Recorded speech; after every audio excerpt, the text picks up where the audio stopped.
Hello friends, welcome back to my channel. मैं हूं साहिदा नफीस और आप देख रहे हैं गॉड इज़ ग्रेट चैनल। खुदावंद के ज़िंदा जलाली और बाबरकत नाम में आपको मेरा दिली सलाम। मेरा ईमान है कि खुदावंद के फजल करम से आप खैरियत से होंगे।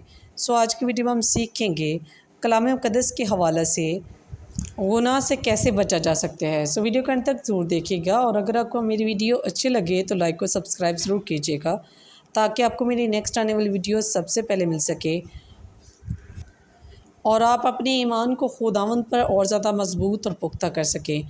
सो चलिए चलकर शुरू करते हैं अपनी वीडियो को और सीखते हैं कि कलाम मुक़द्दस के हवाला से गुनाह से कैसे बचा जा सकता है।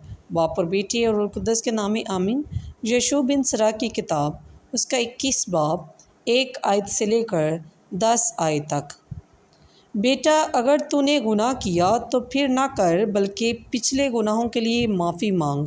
गुनाह से ऐसे भाग जैसा कि तू सांप से भागता है, क्योंकि अगर तू इसके नज़दीक जाएगा तो वो तुझे डसेगा।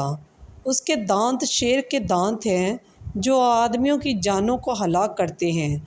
हर एक गुनाह दो धारी तलवार की तरह है। उसके ज़ख्म की इलाज नहीं, सख्ती करना और गाली देना दौलत को बर्बाद करता है और इस तरह मज़ूर आदमी का घर बर्बाद होता है। मस्कीन की दुआ खुदा के कानों में पहुंचती है, बस जल्द उसके हुक्म जारी किया जाएगा। जो तनबीह से नफ़रत करता है वो ख़ताकार के नक्श कदम पर चलता है, पर खुदावंद का ख़ाइफ अपने सरे दिल से उसकी तरफ रुजू लाएगा। ज़ुबान दराज़ी आदमी की दूर तक शोहरत है, मगर अक्लमंद जानता है कि वो कब गिरेगा। जो दूसरे के माल से अपना घर बनाता है वो उसकी मानिंद है जो अपनी कब्र के लिए पत्थर जमा करता है। गुनाहगार की जमायत सन के ढेर की तरह है और इसका अंजाम आग का शोला है।